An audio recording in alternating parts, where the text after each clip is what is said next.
High, সবাই কেমন আছিস? আশা করছি সবাই ভালো আছিস। তোদের সবাইকে তোদের প্রিয় চ্যানেল বিজ্ঞান শিক্ষাতে স্বাগতম। আজকে আমি তোদের ক্লাস 9-এর মানুষের পৌষ্টিক তন্ত্র সম্পর্কে আলোচনা করব। আমি দুদিন ক্লাস নিতে পারিনি, যার কারণ আমি অসুস্থ ছিলাম একটুখানি। যাক, তাহলে শুরু করা যাক। প্রথমেই কি আছে মানুষের পৌষ্টিক তন্ত্র বা এলিমেন্টারি সিস্টেম। প্রথমেই আমাদের যে পৌষ্টিকতন্ত্র সেটা জানতে হলে আমাদের জানতে হবে পৌষ্টিকতন্ত্র কোথার থেকে কোন পর্যন্ত বিস্তৃত। আমাদের যে মুখ রয়েছে এই মুখের থেকে আমাদের যে অ্যানাস পর্যন্ত একটা নলাকার অংশ থাকে, যেটাকে কি বলা হয় পৌষ্টিকতন্ত্র। যেমন ধর এইখানটাতে দেখতে পাচ্ছিস, এই চিত্রটার দিকে সবাই খেয়াল কর। এই যে মুখ, এই মুখের থেকে একটা নলের মতো একটা অংশ কি হয়েছে, পুরো এইভাবে ঘুরে ঘুরে ঘুরে একদম এইখানে যে অ্যানাস বা মলাশয়ে গিয়ে শেষ হয়েছে। এটা কি একটা টিউবের মতো, একদম এই মুখের থেকে কোন পর্যন্ত, অ্যানাস পর্যন্ত বা মলাশয় পর্যন্ত যে টিউবটা, সেই টিউবকে কি বলা হয়, সেটাই হলো পৌষ্টিক তন্ত্র।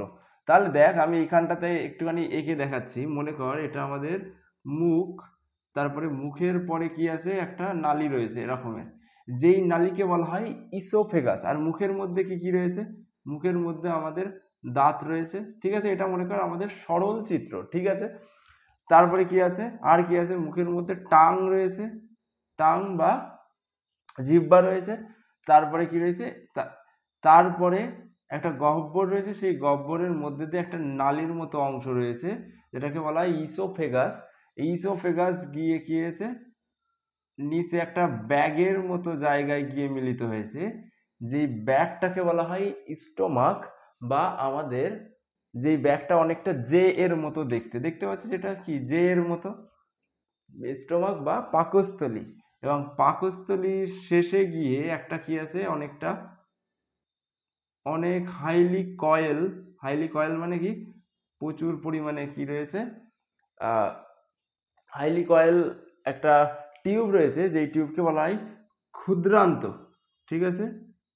প্রচণ্ড পরিমাণে কয়েলের মতো, কয়েল মানে কি, আচ্ছা যাই হোক, হাইলি কয়েল একটা টিউব রয়েছে যেটাকে ক্ষুদ্রান্ত বলা হয়। এবং এই ক্ষুদ্রান্ত গিয়ে মিশেছে একটা মোটা টিউবে গিয়ে, ঠিক আছে, এরকমের একটা মোটা টিউবে গিয়ে মিশেছে, যেটাকে আমাদের, এবং এই টিউবটা শেষে গিয়ে কোথায় গিয়ে শেষ হয়েছে, এই টিউবটা গিয়ে শেষ হয়েছে আমাদের মলাশয়ে। তাহলে এই যে যে মুখ থেকে একদম অ্যানাস পর্যন্ত যে কি রয়েছে, যে সিস্টেমটা রয়েছে, সেটাকে কি বলা হচ্ছে, এটাকে বলা হচ্ছে আমাদের পৌষ্টিক তন্ত্র। সবাই তাহলে এইখানটাতে বুঝতে পেরেছিস? তাহলে এইখানটাতে দেখ, এটা তো আমরা সরল চিত্র আঁকলাম। তাহলে দেখ, এখানে প্রথমে আমাদের কি হচ্ছে, আমরা যে খাবারটা খাচ্ছি সেই খাবারটা এই নালী দিয়ে, যেটাকে আমি কি বলেছি, ইসোফেগাস বলেছি। এই যে নালীটা, এই নালীটা প্রায় মানে মানুষের সাধারণত 10 থেকে 12 ইঞ্চি মতো কি হয়, 10 থেকে 12 ইঞ্চি মতো লম্বা হয়। এই ইসোফেগাসের মধ্যে দিয়ে খাবারটা আমাদের এই পাকস্থলীর মধ্যে আসে, ঠিক আছে। পাকস্থলী একটা ব্যাগের মতো বা থলির মতো অংশ, এবং এই পাকস্থলীর মধ্যে প্রায় 4 থেকে 5 ঘন্টা এই খাবারটা কি করে, সংরক্ষিত থাকে, বা খাবারটা এখানটাতে থাকে। কেন থাকে, কারণ এখানটাতে আমাদের কি রয়েছে, অ্যাসিড কি রয়েছে, HCl বা হাইড্রোক্লোরিক অ্যাসিডের সঙ্গে খাবারটা মেশে, এবং বিভিন্ন ধরনের এনজাইমের সঙ্গে এখানটাতে মেশার পরে যাতে করে কি হয়, আমরা যে খাবারগুলো খাই না, সেই খাবারগুলো কোনো কোনোটা না, বেশিরভাগ খাবারই আমাদের কি একটা সরল খাবার না। যেরকমের আমরা কি খাই, প্রোটিন খাই, সেই প্রোটিনটা কি সরল না, প্রোটিনকে সরাসরি আমরা কি, আমাদের শরীর কি করতে পারে না, অ্যাবজর্ব করতে পারে না, বা আমাদের রক্তের সঙ্গে মিশাই দিতে পারে না। কি করতে হয়, প্রোটিনকে ছোট ছোট অংশে ভাঙতে হয়। সেই ভাঙার কাজটা প্রথমে কি হয়, প্রথমে শুরু হয় কোথার থেকে, এই পাকস্থলীর থেকে, ঠিক আছে। তারপরে সেটা গিয়ে কোথায় যায়, আমাদের যে ক্ষুদ্রান্ত রয়েছে, যেটাকে ক্ষুদ্রান্ত বললাম, হাইলি কয়েল বলেছিলাম, যেটাকে কি বলা হয়, হাইলি কয়েল মানে কি, অতিরিক্ত প্যাস খাওয়ানো, ঠিক আছে। এইখানটাতে দেখতে পাচ্ছি সবাই, তোরা যখন তোদের বাড়িতে যখন মুরগি কাটে, তখন তোরা দেখবি মুরগির যে পেটের মধ্যে থেকে সব কিছু ফেলে দেয় নাড়ি ভুড়ি, ওইগুলো একটুখানি খেয়াল করে দেখবি, দেখলেই দেখতে পাবি যে এরকমের কি আছে, টিউবের মতো প্রচণ্ড প্যাঁচানো অংশ রয়েছে বা হাইলি কয়েল প্যাঁচানোর অংশ রয়েছে, যেটাকেই কি বলা হচ্ছে, ক্ষুদ্রান্ত বলা হচ্ছে।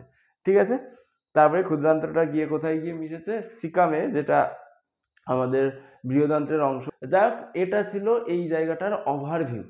বুঝতে পেরেছিস? আমি এতটুকু আমি কি বললাম, ওভারভিউ বললাম।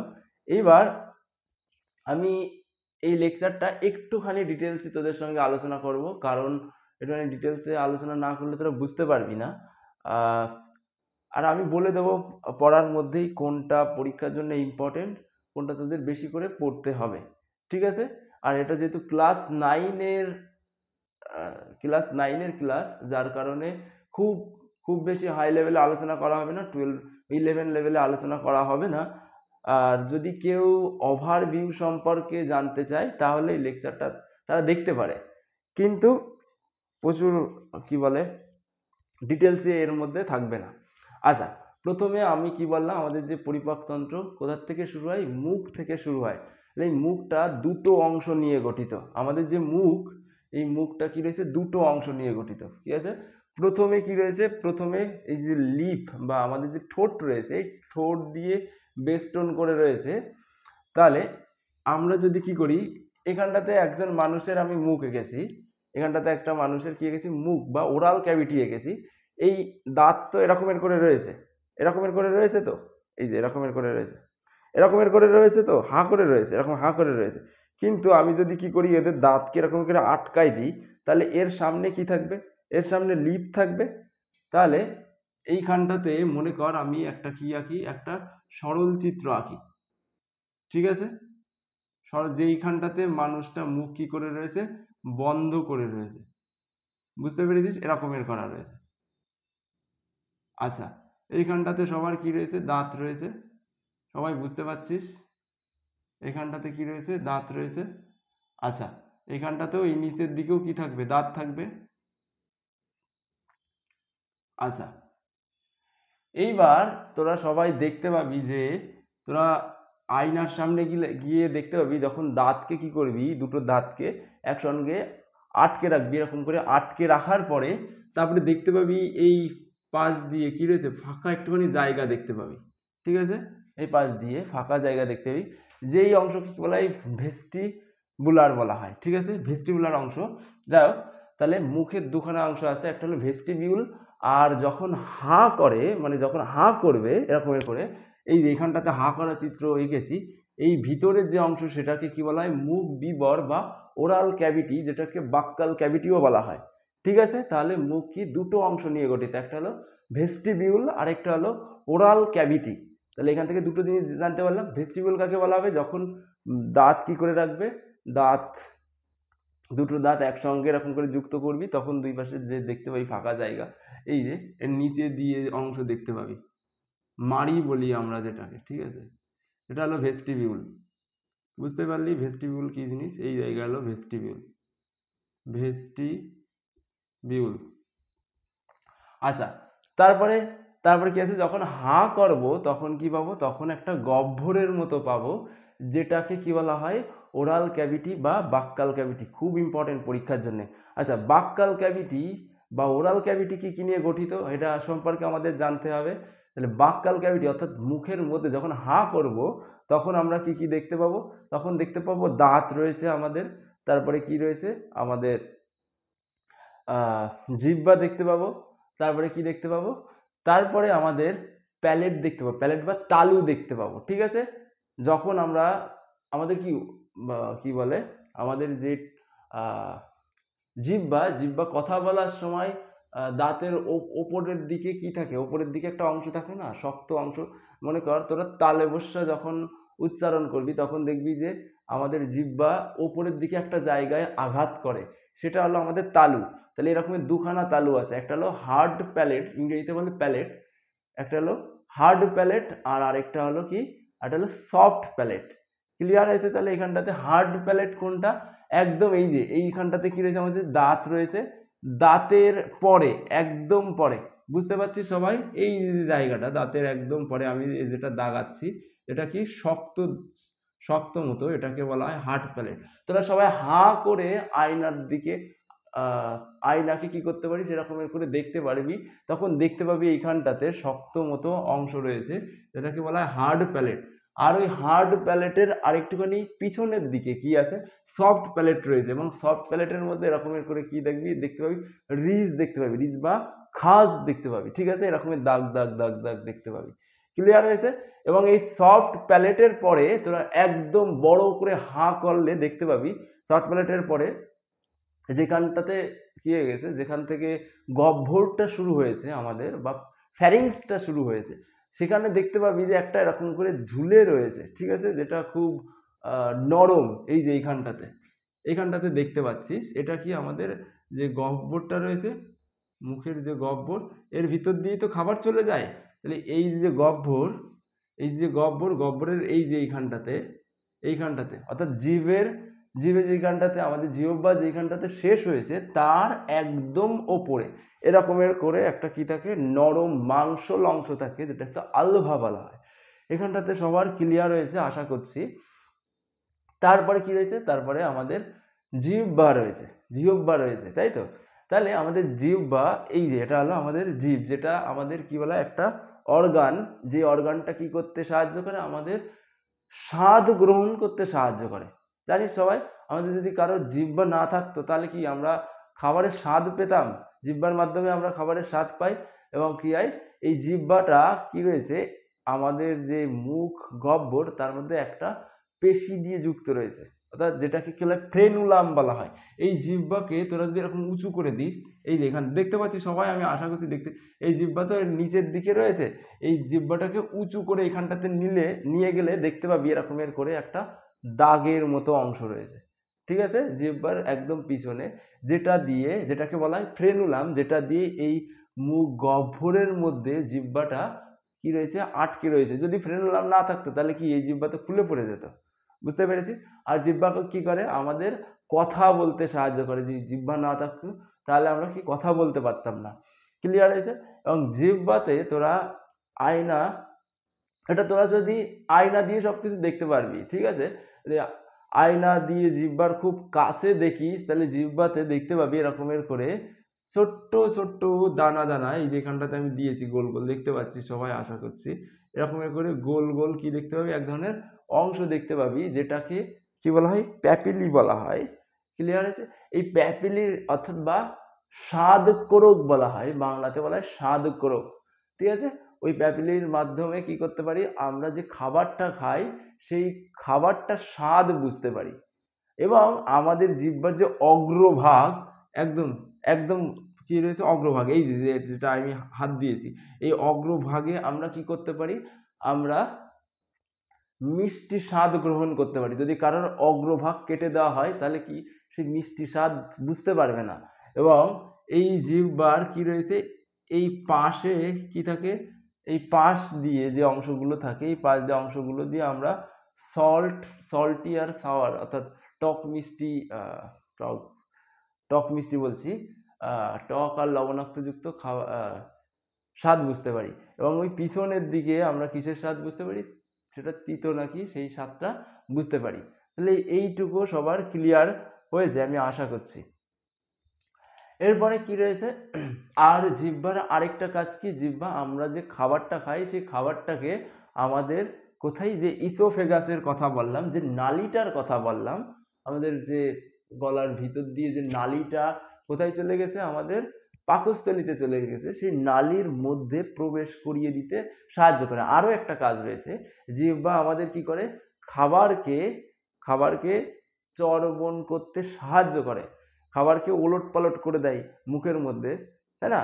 মনে কর তোদের মুখের মধ্যে মাংস রয়েছে এখন, তাহলে কি করিস, মাংসকে একবার চাবিয়ে গলার মধ্যে দিয়ে দিস বা ইসোফেগাসের মধ্যে দিয়ে দিস না, কি করিস, ওটাকে বারবার এদিক ওদিক চাবাস। সেটা কে করতে সাহায্য করে, জিহ্বা ওটাকে উল্টো পাল্টা করে দিতে সাহায্য করে। তাহলে আমরা কি পেলাম, আমরা প্রথমে মুখ পড়লাম, মুখের কি বললাম, দুটো অংশ থাকে, ভেস্টিবিউল বলা হয়, আর একটাকে কি বলা হয়, মুখ বিবর। মুখ বিবরের কি পেলাম আমরা, মুখ বিবরের জিহ্বা সম্পর্কে আমরা জেনে গেছি মোটামুটি। এরপরে কি রয়েছে, এরপরে আমাদের দাঁত রয়েছে। যদি আমাদের দাঁত আগে পড়িয়ে দেওয়া উচিত ছিল, তারপরেও আমি আমার মনের মধ্যে যেটা এসছে আমি সেটা আগে পড়িয়ে দিয়েছি। আচ্ছা, তাহলে দাঁত যখন আমরা পড়বো তখন আমাদের জানতে হবে আমাদের যে এই দাঁত ভিতরে যে দাঁত রয়েছে, যেটা আমাদের খাবার চাবাতে যার মাধ্যমে আমরা খাবারকে চাবাই সেই এবং টুকরো টুকরো খণ্ডে পরিণত করি, সেই দাঁত আমাদের কি করে, সেই দাঁত কার সঙ্গে লেগে থাকে, আমাদের যে যে কি রয়েছে, যে হাড়টা, যে জয়ের যে হাড়টা রয়েছে, ঠিক আছে, তার মধ্যে সকেটের সঙ্গে যুক্ত হয়ে থাকে। ঠিক আছে, সকেট যেরকমের এইখানটাতে আমি এক ধরনের দাঁত এঁকেছি, দেখতে পাচ্ছিস এইগুলো সব আমি দাঁত এঁকেছি। এই দাঁতটা কি রয়েছে, এই দাঁতটা এই ভিতরে যে কি রয়েছে আমাদের হাড় রয়েছে, সেই হাড়ের মধ্যে কি করে এরকম করে প্রথিত অবস্থায় থাকে, ঠিক আছে, বা আটকে থাকে, যার কারণে যেহেতু এই দাঁতটা হাড়ের মধ্যে বা সকেটের মধ্যে আটকে থাকে, যার কারণে এই দাঁতকে কি বলা হয়, থেকোডন্ট দাঁত বলা হয়। ঠিক আছে, থেকোডন্ট দাঁত বলা হয়। এবং তোরা সবাই জানিস আমাদের দাঁতকে দুবার ওঠে।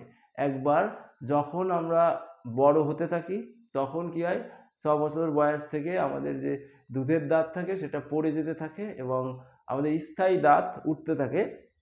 এই যে দুইবার উঠছে আমাদের দাঁত, যার কারণে আমাদের দাঁতকে কি বলা হয়, ডাইফিডন্ট দাঁত বলা হয়। ঠিক আছে, তাহলে আমাদের দাঁতকে দুটো নামে আরেকটা নামও আছে, সেটা হলো হেটেরোডন্ট।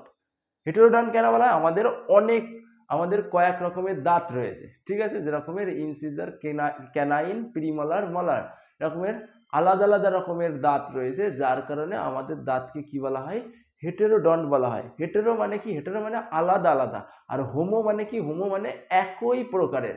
আমাদের দাঁত যেহেতু আলাদা আলাদা রকমের, তার জন্য আমাদের দাঁতকে কি বলা হয়, হেটেরোডন্ট বলা হয়। ঠিক আছে, তাহলে আমরা কি কি জানলাম, আমাদের কয় রকমের দাঁত রয়েছে, ইনসিজার রয়েছে, তারপরে ক্যানাইন রয়েছে, প্রিমোলার আর মোলার। এইগুলো কাদের থাকে, অ্যাডাল্টদের, মানে আমরা যারা রয়েছি, যারা বড়, তাদের 18-র উপরে যাদের বয়স, তাদের কি থাকে, তাদের 32খানা দাঁত থাকে। ঠিক আছে, আর যারা ছোট অর্থাৎ কি বলে, যারা দুধের শিশু, তাদের কটা 20খানা দাঁত থাকে। ঠিক আছে, আচ্ছা আমি তোদের দাঁতটা একটুখানি তোদের ডিটেলসে পড়তে হবে। দেখ, প্রথমে কি বললাম, দাঁত কি থাকে সকেটের মধ্যে। এখানটাতে দেখতে পাচ্ছিস এই যে সকেটে গেছি আমি, দাঁতের সকেট এইখানটাতে, এই যে এখন যেটা কালো কালো করে দিচ্ছি এইগুলো হলো দাঁতের সকেট।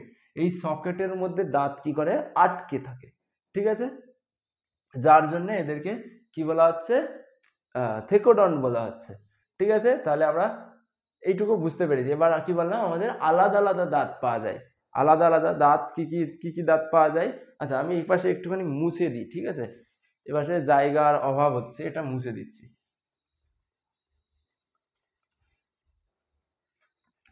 আচ্ছা, তাহলে আমাদের কি কি রয়েছে, আমাদের যারা অ্যাডাল্ট, তাহলে অ্যাডাল্টদের কত রকমের দাঁত পাওয়া যায়, 4 রকমের দাঁত। এটার নাম কি, ইনসিজার,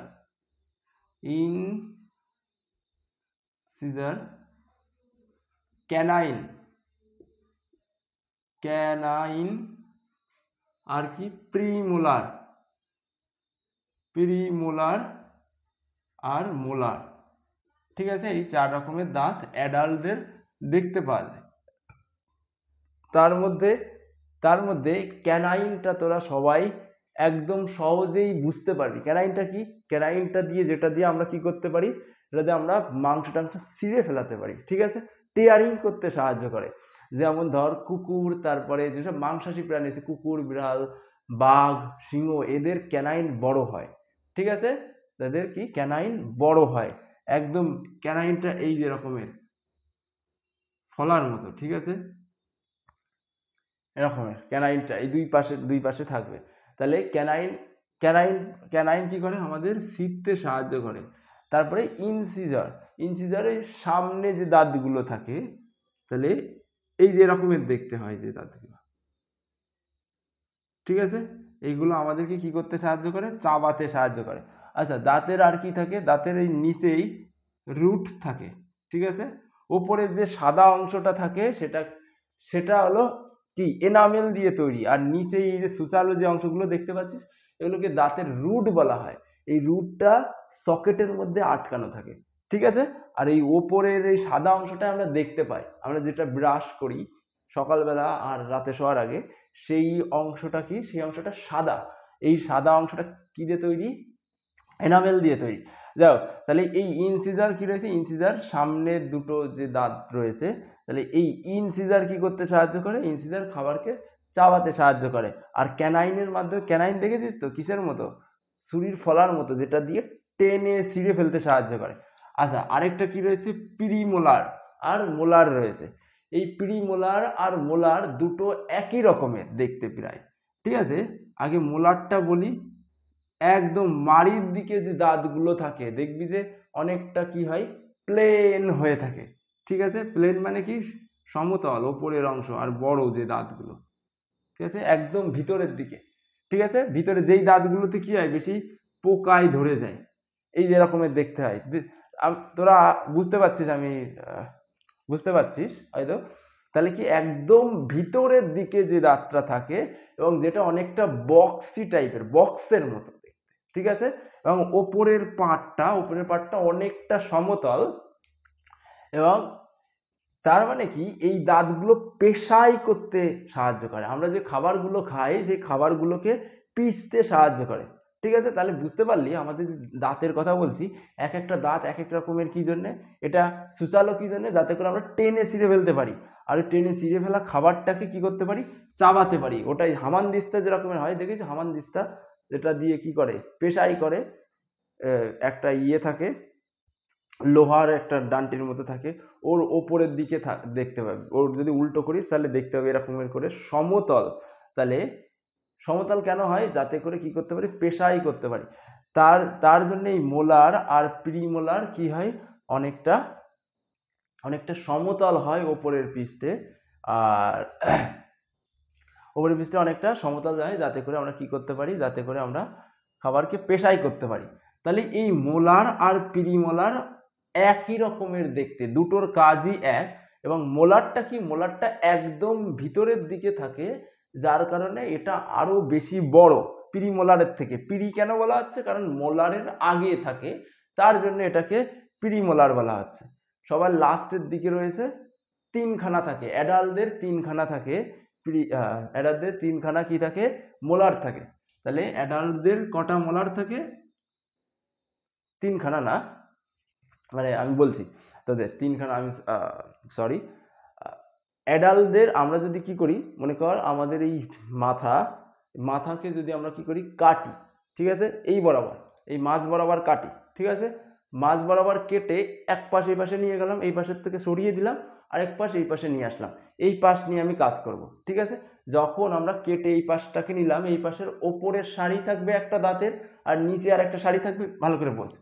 এই যে এই যে মুখটা এঁকেছি, এই মুখকে যদি আমি এরকমের মাঝ বরাবর কেটে ফেলাই, এরকমের মাঝ বরাবর কেটে ফেলাই, তাহলে কি হবে, তাহলে এই পাশে দাঁতের একটা সারি হবে, আর এই পাশে দাঁতের একটা সারি হবে, এই পাশে একটা দাঁতের সারি হবে। তাহলে এই পাশে যে দাঁতের সারি রয়েছে, এই দাঁতের এই শাড়ির একটা কি আছে, ওপরে একটা পার্ট রয়েছে আর নিচেই আর একটা পার্ট রয়েছে, সবাই বুঝতে পারছিস? তাহলে এটাকে ভুলে যা, এই পাশেরটা দেখ, এই ওপরে একটা পার্ট রয়েছে আর নিচে একটা পার্ট রয়েছে। এই ওপরে যে পার্টটা রয়েছে, এখন এই দেখ যেটা দাগ দিচ্ছি আমি, ওপরে যে পার্টটা রয়েছে, এই যে এই ওপরের পার্টটাতে টোটাল 8খানা দাঁত থাকে। কাদের 8খানা দাঁত থাকে? অ্যাডাল্টদের, ঠিক আছে।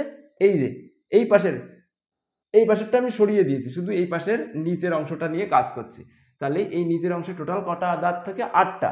এই পাশে 8টা, তাহলে এই পাশেও 8টা থাকবে। এই পাশে যেহেতু 8টা, এই ওপরের এই পাশেও 8টা থাকবে। আর এই পাশে যেহেতু 8টা, তাহলে ওপরের এই পাশেও 8টা থাকবে।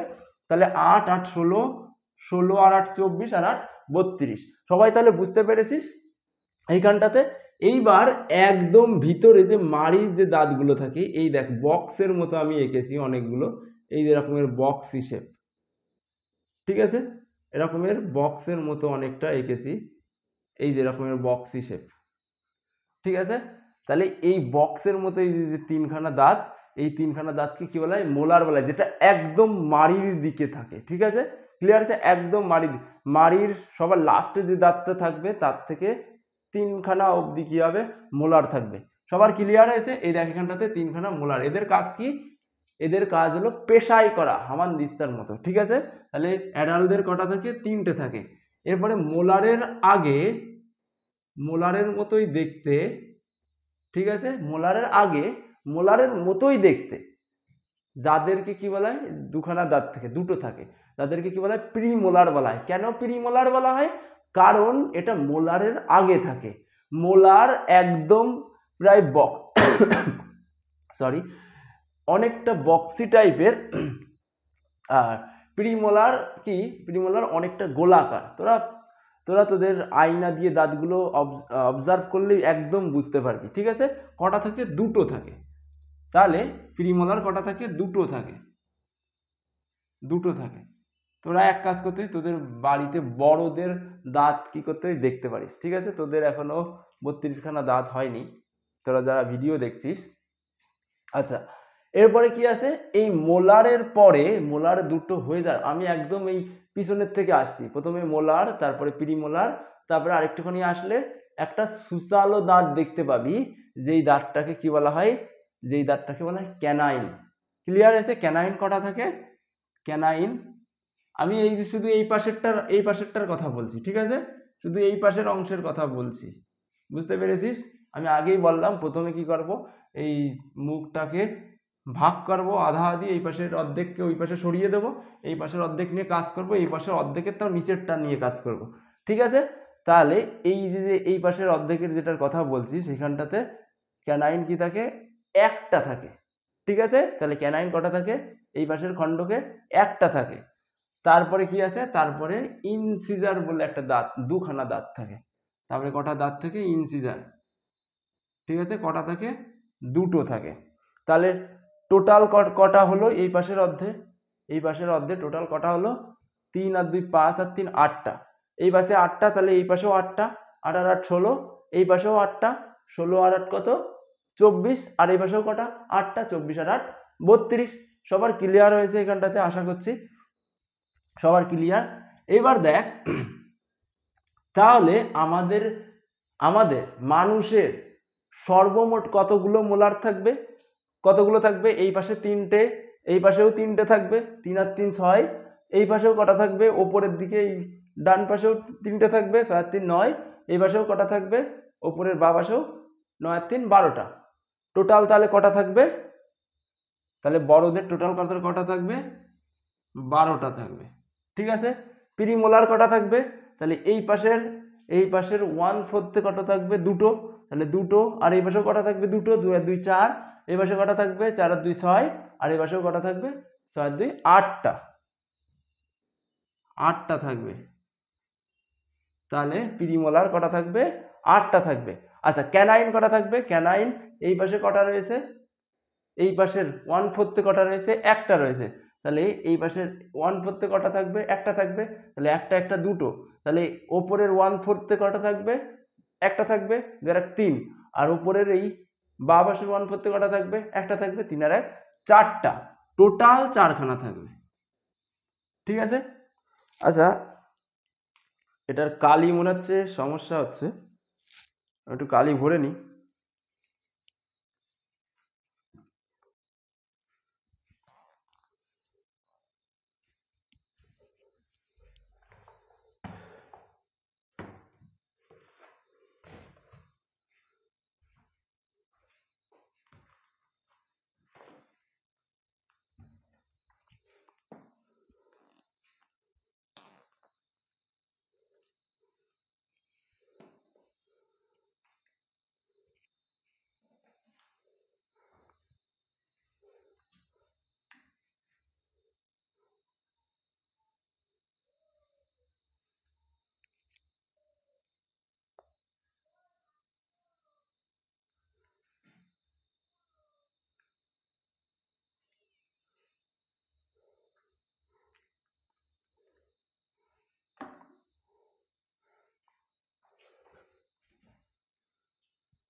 তাহলে ইনসিজার কটা থাকবে, তাহলে এই পাশের 1/4 কটা রয়েছে দুটো, তো এই পাশের 1/4 কটা থাকবে দুটো দুটো, তাহলে 4টে। এই পাশে ওপরে 1/4 কটা থাকবে 4 আর 2, তাহলে দুটো, তাহলে 2 6, তাহলে এই পাশের 1/4 কটা থাকবে দুটো থাকবে, 6 আর 2 8টা। তাহলে টোটাল কটা থাকবে ইনসিজার, টোটাল কটা থাকবে 8টা থাকবে। ঠিক আছে, এইগুলো হলো। তাহলে সবাই আশা করছি সবাই বুঝতে পেরেছিস। এইবার এই ইনসিজারকে সংক্ষিপ্ত আকারে শুধু আই দিয়ে লেখা হয়। ইনসিজারকে কি দিয়ে লেখা হয়, আই দিয়ে। ক্যানাইনকে কি দিয়ে লেখা হয়, সি দিয়ে লেখা হয়। প্রিমোলারকে কি দিয়ে লেখা হয়, পিএম দিয়ে লেখা হয়। কি দিয়ে লেখা হয়, পিএম। আর মোলারকে কি দিয়ে লেখা হয়, এম দিয়ে লেখা হয়। আচ্ছা, তাহলে ইনসিজার কটা আমাদের, ইনসিজার হলো অ্যাডাল্টদের ইনসিজার কটা রয়েছে, ইনসিজার রয়েছে দুটো। ঠিক আছে, তারপরে ক্যানাইন কটা রয়েছে, আমি কিসের কথা বলছি, 1/4 কথা বলছি, আবার পুরো দাঁতের কথা বলছি না, আমরা কিসের কথা বলছি, 1/4 কথা বলছি। ঠিক আছে, তাহলে ইনসিজার কটা রয়েছে 1/4 দুটো, ক্যানাইন কটা রয়েছে একটা, তারপরে প্রিমোলার কটা রয়েছে দুটো, আর মোলার কটা রয়েছে 3টে। ঠিক আছে, তাহলে এটা হলো এই পাশের 1/4, এই পাশের 1/4 ইনসিজার দুটো, ক্যানাইন কটা একটা, প্রিমোলার দুটো, মোলার কটা 3টে। তাহলে এই পাশের ওপরের 1/4 কটা রয়েছে, এই অর্থাৎ বা পাশের ওপরের 1/4 কটা রয়েছে, ইনসিজার দুটোই থাকবে। ক্যানাইন কটা থাকবে, ক্যানাইন কটা থাকবে, ক্যানাইন একটা থাকবে, মোলার কটা থাকবে দুটো থাকবে, আর সরি প্রিমোলার কটা থাকবে দুটো থাকবে, আর মোলার কটা থাকবে 3টে থাকবে। তাহলে এই যে 2 1 2 3 এটাকে কি বলা হয়, মানুষের দন্ত সংকেত বলা হয়। ঠিক আছে, পরীক্ষার জন্য খুব ইম্পর্টেন্ট, মানুষের দন্ত সংকেত কিন্তু আসতে পারে। বুঝতে পেরেছিস তাহলে সবাই? তাহলে আমরা যখন কাজ করব তখন এই শুধু 1/4 নিয়ে কাজ করব, এই পাশের 1/4 নিয়ে কাজ করব। ঠিক আছে, তাহলে আশা করছি সবাই বুঝতে পেরেছিস। এইবার আমি একটুখানি আসি, যারা মানে দুধের শিশু মানে ছোট যারা, তাদের কি থাকে, তাদের দাঁত কেন 12খানা কম থাকে। ঠিক আছে, কেন 12খানা কম থাকে, যারা দুধের শিশু তাদের কি থাকে, তাদের প্রিমোলার থাকেই না। ঠিক আছে, ছোটদের কি থাকে না, প্রিমোলার থাকে না। তাহলে ওখানটাতে ওদের 1/4 অলরেডি কটা দাঁত কমে গেল, দুটো দাঁত কমে গেল, অর্থাৎ টোটাল কতগুলো দাঁত কমে গেল, 8খানা দাঁত কমে গেল। ঠিক আছে, 1/4 যদি দুটো কমে যায় তাহলে একটা দুটো তিনটে চারটে, তাহলে 4 দিয়ে গুণ করতে হবে, তাহলে কটা কমে যাবে, 8খানা দাঁত কমে গেল। তারপরে কি আছে, ছোটদের একটা মোলার বড়দের তুলনায় কম থাকে। ঠিক আছে, তাহলে যারা ছোট থাকে, যারা ছোট বাচ্চা, তাদের কি হয়, তাদের একটা মোলার কম থাকে আর প্রিমোলার থাকেই না। ঠিক আছে, যার কারণে ছোটদের দাঁতের সংখ্যা হয় 20টা। তাহলে দেখ এইখানটাতে, তাহলে ছোটদের দন্ত সংকেত আমরা লিখতে পারি, ছোটদের ওপরে কটা ইনসিজার থাকবে, ওপরে দুটো ইনসিজার থাকবে।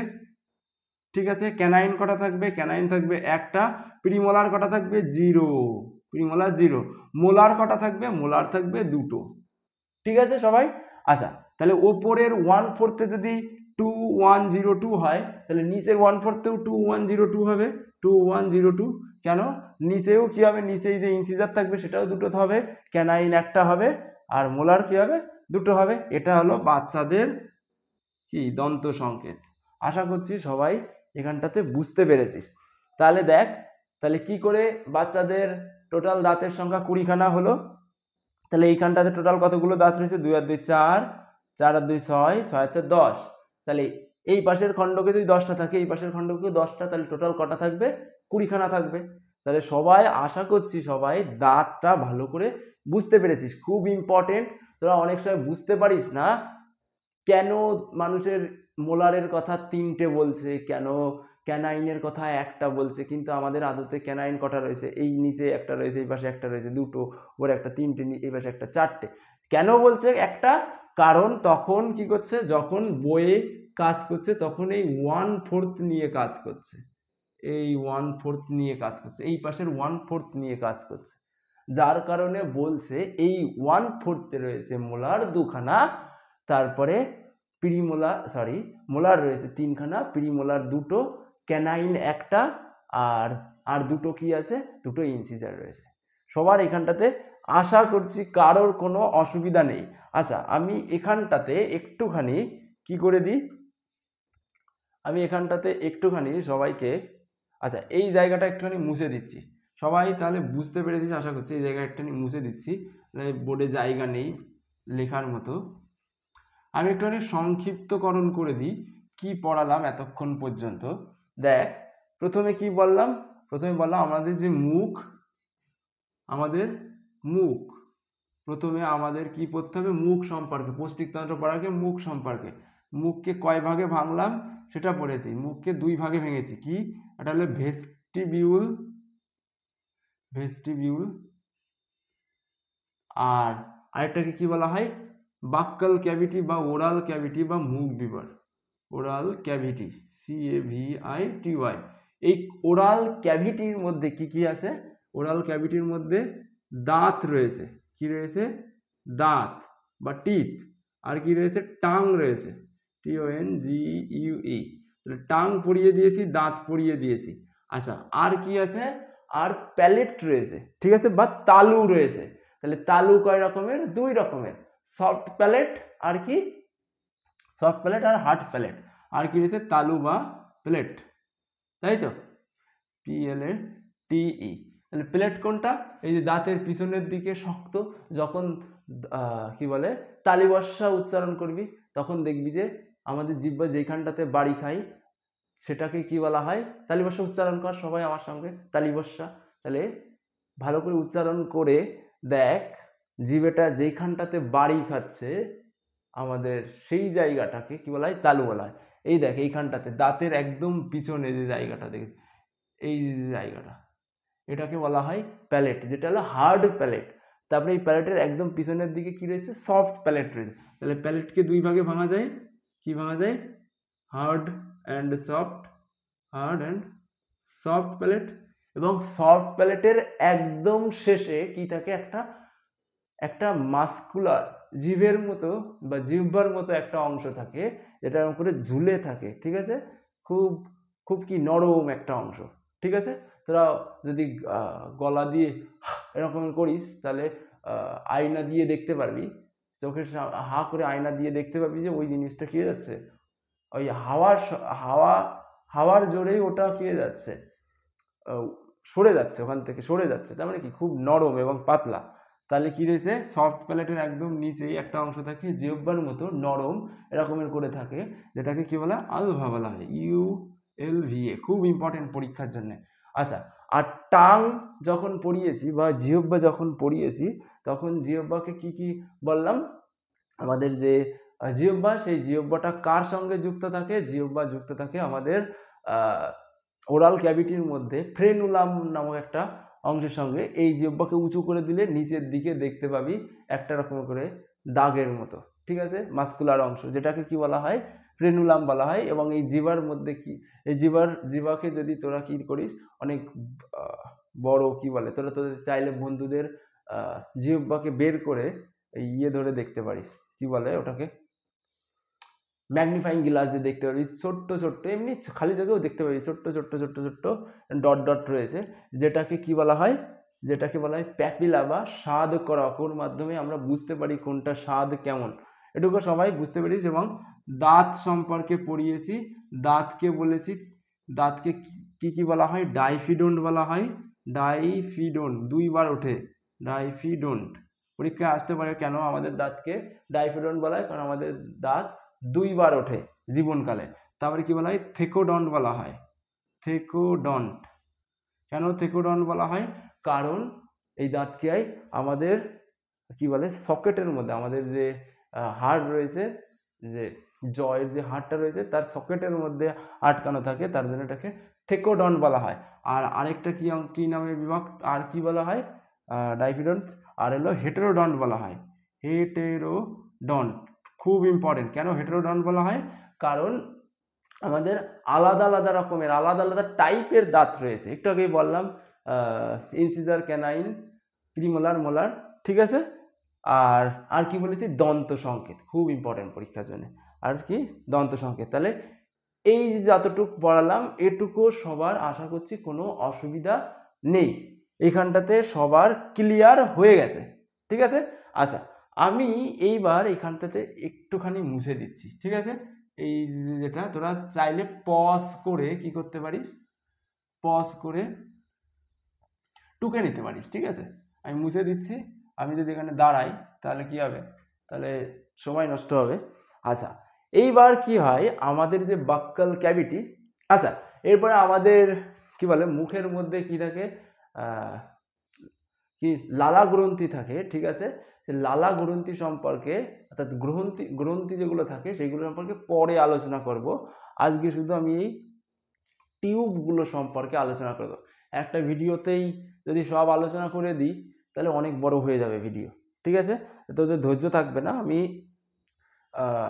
শুধু টিউবগুলো নিয়ে আজকে আলোচনা করব, ঠিক আছে। আচ্ছা দেখ, এবার যে ওরাল ক্যাভিটি রয়েছে, এই যে ওরাল ক্যাভিটি, এই এই জায়গার মধ্যে কি আমরা কি করতে থাকি, আমাদের খাবারকে চাবাতে থাকি, চাবালে কি হয় আমাদের সেই লালা গ্রন্থি থাকে, লালা গ্রন্থি থেকে লালা মিশ্রিত হয় খাবারের সঙ্গে, তারপরে সেই খাবারটা কি হয়, সেই খাবারটা এই যে নালীটা রয়েছে এই নালীর মধ্যে দিয়ে পাকস্থলীতে এসে প্রবেশ করে, পাকস্থলীর মধ্যে প্রবেশ করে।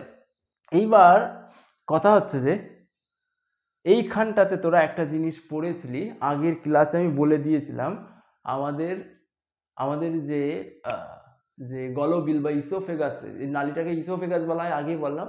এই যে গলবিল বা ইসোফেগাস রয়েছে, এই ইসোফেগাস আর আমাদের কি বলে শ্বাসনালী একটা কমন জায়গায় মিলিত হয়েছে, তাই তো, যেটাকে কি বলেছিলাম, ফ্যারিংস বলেছিলাম। মনে কর এটা আমাদের কি, এটা আমাদের মুখের যে গহ্বর যেখান থেকে খাবার যাচ্ছে, এটা কি নাকের গহ্বর যেখান থেকে কি আসছে, হাওয়া আসছে, তারপরে এরা দুইজন এক জায়গায় মিলিত হয়ে আবার আলাদা হয়ে গেছে, তাই তো। এরকম করে তাহলে এই যে কমন প্যাসেজ, এই জায়গাটাকে কি বলা হয়, ফ্যারিংস বলা হয়। আগের ভিডিওতে আমি তোদের সঙ্গে আলোচনা করেছি। আর এটা কি এসে এই হাওয়া এইখানটাতে নাক দিয়ে এসছে, এইখান দিয়ে কোথায় চলে গেছে, আমাদের ফুসফুসে চলে গেছে। যারা ফুসফুসের লেকচারটা দেখিস নি তারা কি করতে পারিস, চাইলে দেখে আসতে পারিস, আর যারা দেখেছিস তারা তো বুঝতেই পারছিস। তাহলে এখান দিয়ে হাওয়াটা কোথায় আসে, এই ফুসফুসের মধ্যে আসে। আর আমরা যে খাবারটা খাই সেই খাবারটা কি হয়, এটা হলো ইসোফেগাস, এটা কি OESOPHAGUS, ইসোফেগাস। আর এটা হলো ফ্যারিংস, FARYNX।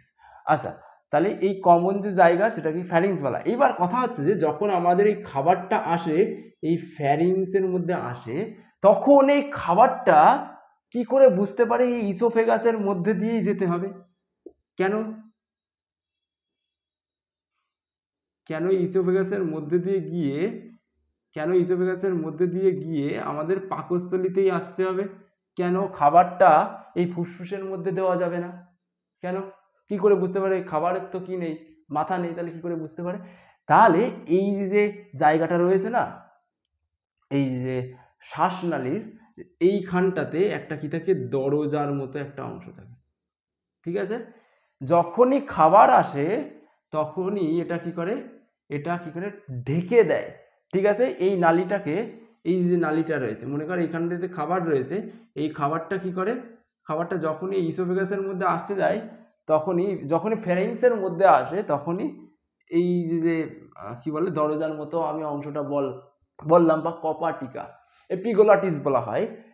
এই এপিগ্লটিসটা কি করে, এই জায়গাটা বন্ধ করে দেয়।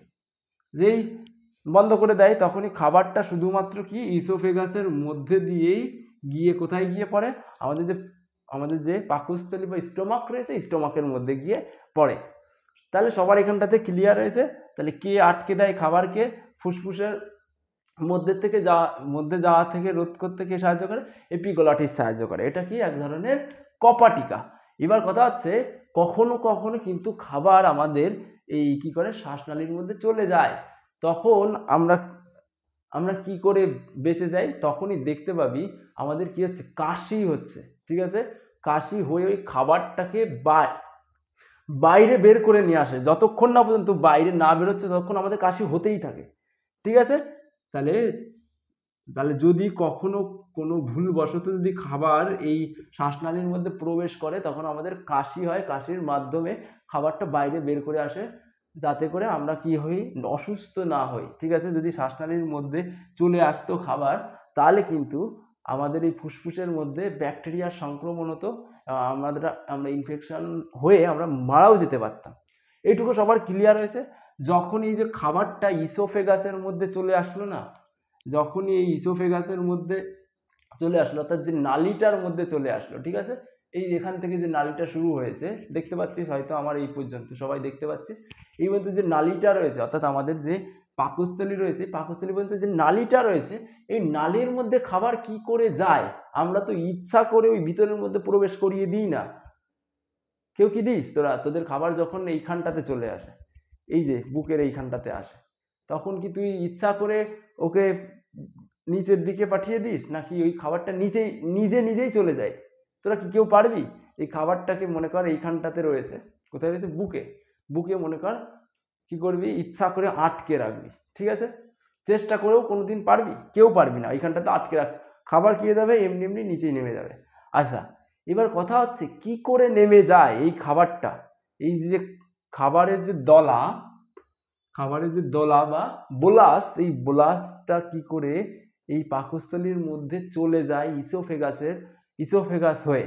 ইসোফেগাস কি? ওই যে নালীটা যার মধ্যে খাবার পাকস্থলীতে প্রবেশ করে। আচ্ছা, তাহলে কি করে যায়? এক ধরনের কি বলা হয়, এক ধরনের এই ইসোফেগাস বা এই যে টিউবটার কথা বলছি আমি, এই যে ইসোফেগাসের যে টিউব, মনে কর এখানটাতে আমি আঁকলাম এরকম টিউব, ভাবে বুঝতে পারছিস? তাহলে এই ইসোফেগাসটা কি দিয়ে তৈরি? মাসেল দিয়ে তৈরি। আমাদের শরীরের মধ্যে কি থাকে? সবকিছুই মাসেল দিয়ে তৈরি। কোনো মাসেলকে আমরা কি করতে পারি, আমাদের ইচ্ছার মাধ্যমে নাড়াতে পারি। দেখো আমার হাতকে আমি এরকম করে নাড়াচ্ছি, তাহলে এটা কি আমার ইচ্ছার মাধ্যমে, মানে আমি ইচ্ছা করে নাড়াচ্ছি, ঠিক আছে। কিন্তু আমাদের শরীরের মধ্যে এমন কিছু মাসেল আছে যেই মাসেলকে আমি ইচ্ছা করে নাড়াতে পারি না। যেরকম আমাদের হার্ট কি করছে, বিটিং করছে, তাই তো, এরকম করে বিট করছে। তাহলে ওখানে কিসের দরকার? মাসেলের দরকার। তাহলে ওই মাসেলটাকে কি আমরা ইচ্ছা করে কি করতে পারি? ইচ্ছা করে বন্ধ বা ইচ্ছা করে চালাতে পারি না, বা নাড়াতে পারি না। তাহলে এরকমের কিছু মাসেল আছে যেই মাসেলকে আমরা কি করতে পারি না, আমরা নিজের ইচ্ছার বা কনসাস এফোর্টের মাধ্যমে কি করতে পারি না, ওর মুভমেন্টকে বা ওর কন্ট্রাকশন এবং ওর কি বলে রিল্যাক্সেশন করতে পারি না। বুঝতে পেরেছিস? তাহলে এরকমের একটা মাসেল কোথায় থাকে? এই ইসোফেগাসের মধ্যে থাকে। এবার যখন এই খাবারটা এই ইসোফেগাসের মধ্যে প্রবেশ করে তখনই কি করে, ইসোফেগাসের যেইখানটাতে খাবারের যে বোলাস রয়েছে, বোলাসের এই পিছনের যে অংশটা রয়েছে, পিছনের অংশটা এরকমের হয়ে যায়। বুঝতে পেরেছিস? বুঝতে পারলি? বুঝতে পারিসনি? মনে কর এই হলো খাবারের টিউব, বুঝতে পারলি? এই হলো খাবারের টিউব বা ইসোফেগাস। এবার যখনই এইখানটাতে খাবার আসবে, এই হলো খাবারের টিউব, ক্লিয়ার আছে? খাবারের টিউব বা ইসোফেগাস। আর এইখানটাতে কি রয়েছে? এইখানটাতে বোলাস বা খাদ্যের দলা রয়েছে। এইবার যদি আমি এই পাশে কি করি, চাপ দিই, এই পাশে চাপ দিলে এটা সরে যাবে তো এরকমের করে। এই পাশে যদি চাপ দিই তাহলে এটা এরকম করে সরে যাবে তো। এই পাশে চাপ দিলে এই যে খাবারের যে দলা বা ব্লাস ছিল সেটা সরে যাবে তো। তাহলে আমাদের যে কি রয়েছে, আমাদের যে ইসোফেগাস, এই ইসোফেগাসেও এই সেম জিনিসটাই হয়। কি হয়, যখনই খাবারের কণার ভিতর প্রবেশ করে তখনই কি হয়, এই দুই পাশের থেকে অর্থাৎ বোলাসের পিছন দিকে এরকমের করে কি হয়ে যায়, কন্ট্রাক্টেড হয়ে যায়। যে কন্ট্রাকশন আমরা কি করতে পারি না, নিজের ইচ্ছায় করতে পারি না, ঠিক আছে। তার ফলে এই খাবারের দলাটাকে সামনের দিকে এগিয়ে যায়। আবার কি হয়, যখন এই সামনের দিকে চলে আসে, এইখানটাতে চলে আসে, তখন আবার কি করে, তখন এর পিছনের যে মাসেলগুলো রয়েছে সেই মাসেলগুলো কি হয়ে যায়, সেই মাসেলগুলো এরকমের করে কন্ট্রাক্ট হয়ে যায়, বুঝতে পারলি? যখনই এইখানটাতে কন্ট্রাক্ট হয়ে এরকমের চাপ দেবে এইখানটাতে এরকমের চাপ দেবে, তখন কি হবে, এটা সামনের দিকে সরে যাবে। চাপ দিলে সামনের দিকে সরে যাবে। আবার কি হবে, মনে কর এইখানটাতে চলে আসলো, যখনই এইখানটাতে আসবে তখনই কি করবে, এর পিছন দিকে যে বোলাস, সেই বোলাসের পিছন দিকে মাসেল এরকমের কি হয়ে যাবে, কন্ট্রাক্টেড হয়ে যাবে। যখনই কন্ট্রাক্টেড হয়ে যাবে, মনে কর, আচ্ছা এই হলো কন্ট্রাক্টেড হয়ে গেল। এবার যখনই কন্ট্রাক্টেড হয়ে গেল, এটা কি হবে, আবার সামনের দিকে চলে যাবে এই খাবারের দল আবার তাহলে এরকমের করে ক্রমান্বয়ে কি হতে থাকে, সংকোচন হতে থাকে। ঠিক আছে, কিসের, এই যে মাসেল রয়েছে ইসোফেগাসের মাসেল, এই মাসেলগুলো এরকম করে কি হতে থাকে, যখনই খাবার থাকে তখন এরকম করে পিছনের দিকে সংকোচন হয় আর খাবার সামনের দিকে চলে, পিছনের দিকে সংকোচন হয়, খাবার সামনের দিকে চলে যায়, যেটা আমাদের কনসাস এফোর্টের মাধ্যমে হয় না। ওটা কি হয়, ওটা আমাদের কনসাস এফোর্ট ছাড়াই হয়, মানে আমরা ইচ্ছা করলেও ওটাকে থামাতে পারবো না, ওরা এমনি নিচের দিকে যাওয়ার চেষ্টা করবে এবং আস্তে আস্তে করে গিয়ে পাকস্থলীতে গিয়ে পৌঁছায়। আচ্ছা, এই যে ঘটনাটা তোদের সঙ্গে আলোচনা করলাম, যেটাকে বলা হয় পেরিস্টেলসিস বলা হয়, খুব ইম্পর্টেন্ট পরীক্ষার জন্য, খুব ইম্পর্টেন্ট, ভেরি ভেরি ইম্পর্টেন্ট। যখনই আসবে পরীক্ষায় তোদের কি করতে হবে, তোদের এইভাবে ছবি এঁকে বর্ণনা করতে হবে। ঠিক আছে, কি বলতে হবে, আমাদের কনসাস এফোর্ট ছাড়া অথবা আমাদের কি বলে কনসাস এফোর্ট, আচ্ছা তোরা একটুখানি বাংলাটা দেখে নিবি। ঠিক আছে, আমাদের কনসাস এফোর্ট ছাড়াই কি হয়, খাদ্য কণা বা যে ব্লাস রয়েছে খাদ্য, সেটা কি হয় ইসোফেগাসের মধ্যে দিয়ে কোথায় গিয়ে যায়, পাকস্থলীর মধ্যে চলে যায়। সেই সেই যে প্রক্রিয়া, সেটা এই যে ক্রমসংকোচন প্রক্রিয়া, যেটাকে কি বলা হয়, যেটাকে বলা হয় পেরিস্টেলসিস। খুব ইম্পর্টেন্ট, এবং এই চিত্রটা আঁকতে হয়, তোদের ফুল মার্কস দেবে। ক্লিয়ার আছে সবার এইখানটাতে? তাহলে খাবার কোথায় চলে গেল, খাবার চলে গেল পাকস্থলীর মধ্যে, এই জায়গাটাতে খাবার চলে গেল। বুঝতে পেরেছিস যে পাকস্থলীটা কিসের মতো, থলির মতো। তোরা তোরা যদি কখনো কি করিস, তোরা এক কাজ করতে পারিস, বাড়িতে আরশোলাকে কাটতে পারিস। ঠিক আছে, আমি যদি আমি কখনো যদি পারি তাহলে তোদের আরশোলা কেটে দেখাবো, তখন তোরা যদি কাটিস আরশোলা মনে কর এরকমের হয়তো, এরকমের হয় তো আরশোলা, এইরকমের হয়, তাই তো। এবার যদি কাটিস, এই দুই পাশের থেকে কাটবি, দুই পাশের থেকে কেটে ওপরের থেকে এরকম ছাল তুলে ফেলাবি, তাহলে দেখতে পাবি আরশোলার পেটের মধ্যে এরকমের কি রয়েছে, এরকমের ফোলা একটা বেলুনের মতো অংশ রয়েছে। ঠিক আছে, ওটাকে তোরা কি করতে পারিস, ওটাকে তোরা পাকস্থলীর সঙ্গে তুলনা করতে, যদিও পাকস্থলী না তারপরেও, অথবা তোরা যদিও ব্যাঙ কাটা এলাও না, তোরা ব্যাঙ যদি কখনো কাটিস, ঠিক আছে, ব্যাঙের পেটের মধ্যে দেখতে পাবি এরকমের ব্যাগের মতো আছে। ঠিক আছে, এরকমের ব্যাগের মতো অংশ আছে, যার মধ্যে খাবার কি করে, খাবার 4 থেকে 5 ঘন্টা সংরক্ষিত অবস্থায় থাকে। ঠিক আছে, কেন এতক্ষণ খাবার সংরক্ষিত থাকে, কারণ কি এই খাবারটাকে কি করতে হয়, খাবারটাকে ভালো মতো HCl বা হাইড্রোক্লোরিক অ্যাসিড মেশাতে হয়, তবেই কি হয়, তবেই আমরা যেসব খাবার খেলাম, যেরকম প্রোটিন খেলাম, তারপরে বিভিন্ন ধরনের শর্করা খেলাম, তারপরে বিভিন্ন ধরনের ফ্যাট খেলাম, এই ফ্যাটগুলো কি হতে পারে, ছোট ছোট কণায় ভাঙতে পারে। যদি HCl বা হাইড্রোক্লোরিক অ্যাসিড পেটের মধ্যে ভালো মতো না মেশে, বা পেটের মধ্যে যদি কি হতো, না থাকতো, তাহলে যেসব উৎসেচকগুলো কি করে, প্রোটিন, ফ্যাট, তারপরে কি বলে, প্রোটিন, ফ্যাট, তারপরে গ্লুকোজ, এগুলোকে ছোট ছোট কণায় ভাঙতে পারতো না। ঠিক আছে, ছোট ছোট কণায় না ভাঙতে পারলে আমাদের কি হতো না, হজম হতো না। সবাই তাহলে বুঝতে পেরেছিস, যার কারণে এইখানটাতে কি HCl নিঃসৃত হওয়া খুব জরুরি, এবং এইখানটাতে খাবার যাওয়ার পরে কি হয়, ওটাকে এই যে কি বলে পাকস্থলীর যে ব্যাগটা রয়েছে, সেটাও কি হয়, এরকমের ক্রমান্বয়ে এরকম কি হয়, চলন হয়। ঠিক আছে, এরকম করে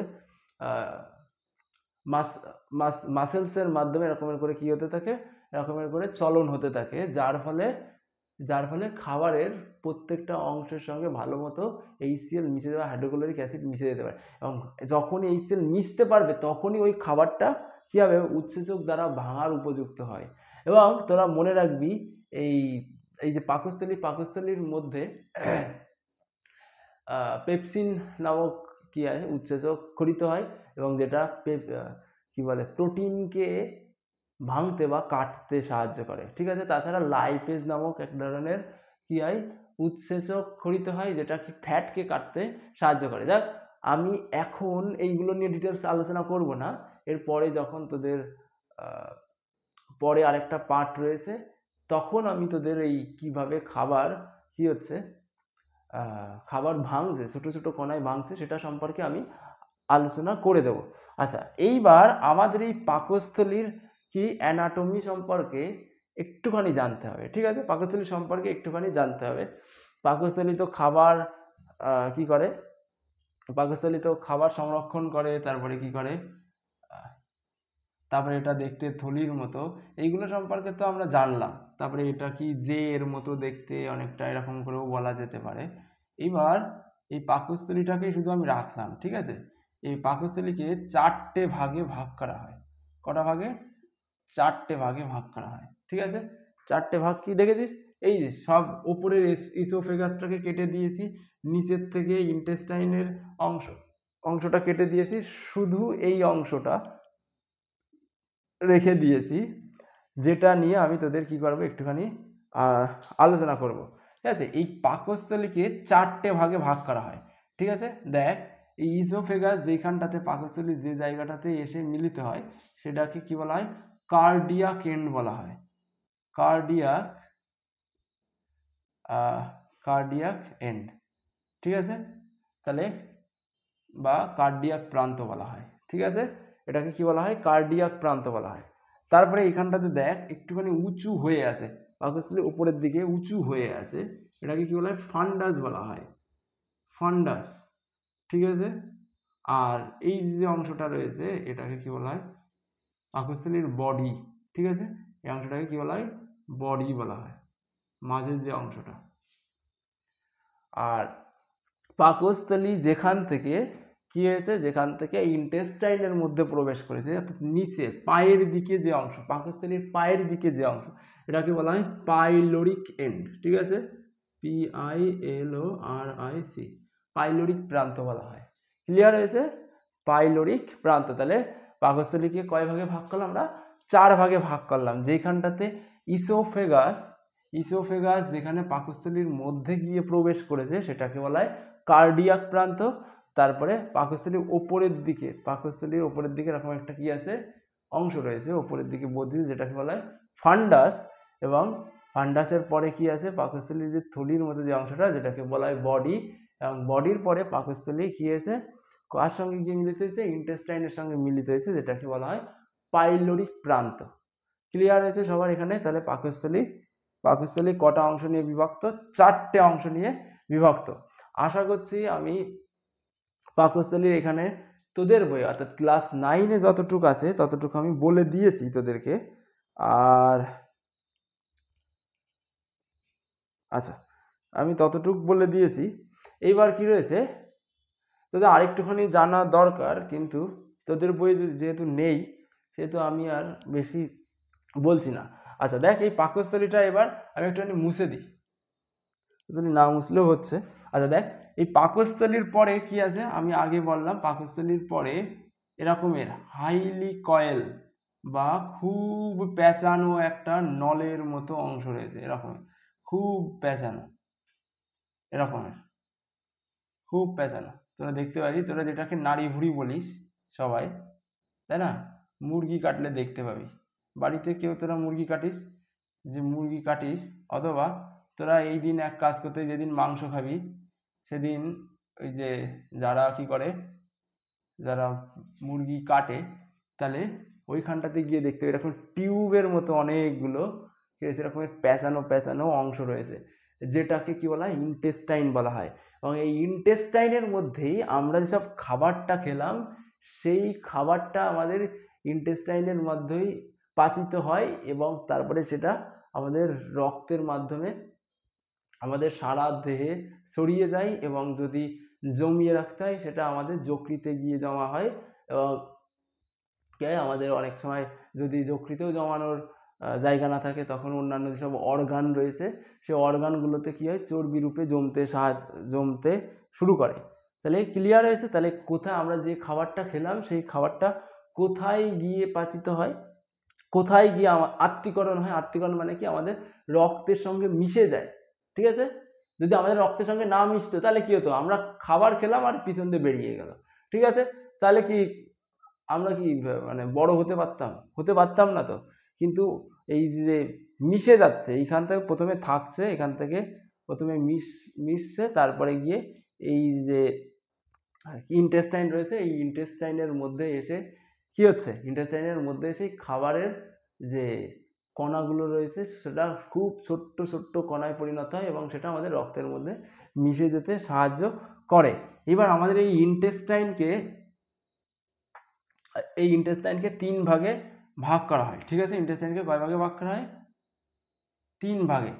যেখানটাতে এই পাকস্থলী আর ইন্টেস্টাইনের শুরু, পাকস্থলীর শেষ এবং ইন্টেস্টাইনের শুরু, এই যে জায়গাটা, এই জায়গাটাকে কি বলে? ডুওডেনাম বলা হয়।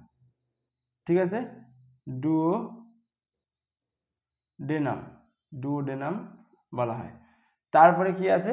তারপরে মাঝের যে অংশটা রয়েছে সেটাকে বলা হয় জেজুনাম।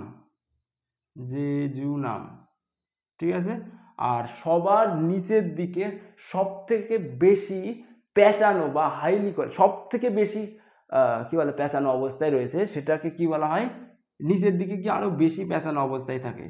ঠিক আছে, এই চিত্রতে দেখ, এই নিচের থেকে গিয়ে আরো বেশি পেঁচিয়ে গেছে, এটাকে বলা হয় ইলিয়াম। তাহলে আমরা কি জানলাম? আমরা এখান থেকে 3টে জিনিস জেনেছি। কি জানলাম? 4টে জিনিস জেনেছি। প্রথমে বললাম ইন্টেস্টাইন কি হয়, যখন এই যে খাবারটা রয়েছে সেই খাবারটা পাকস্থলীর থেকে আমাদের কোথায় আসে? ক্ষুদ্রান্ত বা ইন্টেস্টাইনের মধ্যে প্রবেশ করে। ক্লিয়ার? প্রবেশ করার পরে এই ইন্টেস্টাইনের কি বলে, এই ইন্টেস্টাইনের মধ্যে আমাদের খাবারটা আমাদের শরীরের মধ্যে, অর্থাৎ রক্তবাহর মধ্যে চলে যেতে সাহায্য করে। ঠিক আছে, আত্তীকরণ হতে সাহায্য করে। তারপরে আর কি জানলাম? এই ইন্টেস্টাইনকে 3 ভাগে ভাগ করা হয়, তাই তো? এখানটাতে দেখতে পাচ্ছিস। তাহলে প্রথমে যে কি রয়েছে, পাকস্থলীর সঙ্গে যে অংশটা রয়েছে সেটাকে বলে ডুওডেনাম, তারপরে মাঝের যে অংশ সেটাকে জেজুনাম, এবং সবার নিচেই সব থেকে হাইলি কয়েল, সব থেকে বেশি পেঁচানো, সেটাকে ইলিয়াম বলা হয়।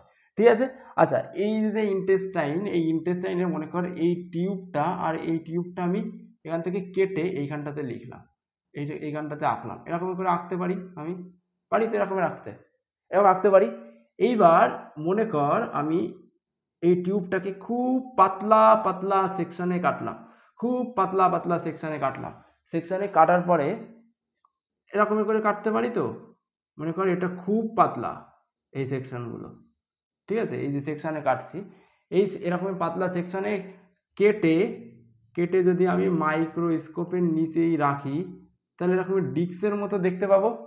বুঝতে পেরেছিস? তাহলে কি পাবো? এরকমের ডিস্কের মতো দেখতে পাবো, আর মাঝখানে কি থাকবে? এরকমের কালো হবে তো? এটুকু সবার ক্লিয়ার? এই মাঝখানের কালো অংশটা কি? যে এইখানটাতে কি ছিল? যে এইখানটাতে টিউব ছিল। আচ্ছা, এইভাবে ভাব। মনে কর একটা ডিস্ক আছে, ঠিক আছে? তো আগে যে সিডির ডিস্ক ছিল দেখেছিস, মাঝখানে এরকমের ইসের মতো রকমের গোল, তারপরে মাঝখানে কি আছে? মাঝখানে ছিদ্র, যেটা দিয়ে আগে কি হতো, মুভি টুভি দেখতাম আমরা ছোটবেলায়। এবার ওই ডিস্ক অনেকগুলো যদি থাক করে সাজাই, তাহলে ওটা কিসের মতো দেখতে পাওয়া যাবে? সেটা টিউবের মতো হয়ে যাবে তো। এবার ইন্টেস্টাইনকেও যদি এরকম কাটি, তাহলে এরকম ডিস্কের মতো দেখতে পাবো। এটাকে তুই যদি মাইক্রোস্কোপের নিচেই দেখিস, তাহলে দেখতে পাবি এই ডিস্কের মধ্যে এরকমের কি রয়েছে, এরকমের কিছু অংশ রয়েছে। তোরা বুঝতে পারছিস এখানটাতে? এই যে আমি যে এরকমের কিছু অংশ দেখতে পাচ্ছিস, তাই তো?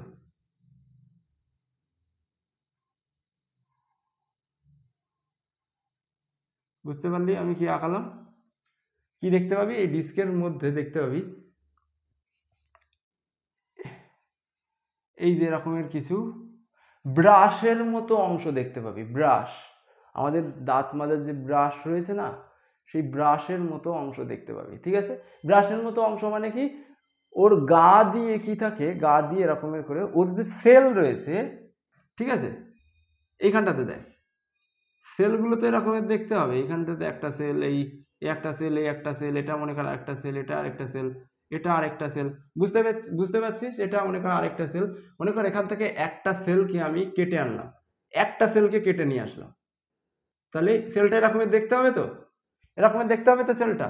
এবার সেল, এই সেলের মাথায় এরকমের কি থাকে, এরকমের অংশ থাকে, ঠিক আছে, সিলিয়ার মতো অংশ থাকে, ঠিক আছে। তারপরে এই পাশে যে সেলটা থাকবে, এই সেলের মাথায় এরকমের অংশ থাকবে সিলিয়ার মতো।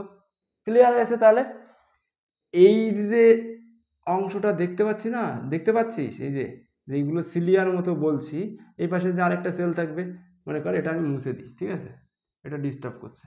আচ্ছা, তাহলে এই সেলেরও এরকম সিলিয়ার মতো অংশ থাকবে। এই যে অংশগুলো আঁকাচ্ছি, এইগুলোকে কি বলা হয়, ভিলাই বলা হয়, ঠিক আছে। কি বলা হয়? ভিলাই বলা হয়।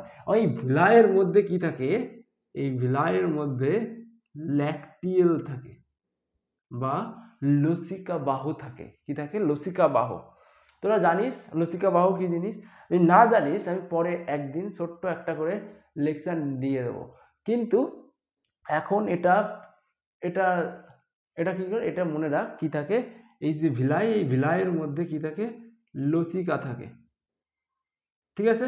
আর লসিকার চারপাশ দিয়ে কি থাকে, রক্তজালক থাকে, ঠিক আছে। মনে কর ভালো করে দেখ।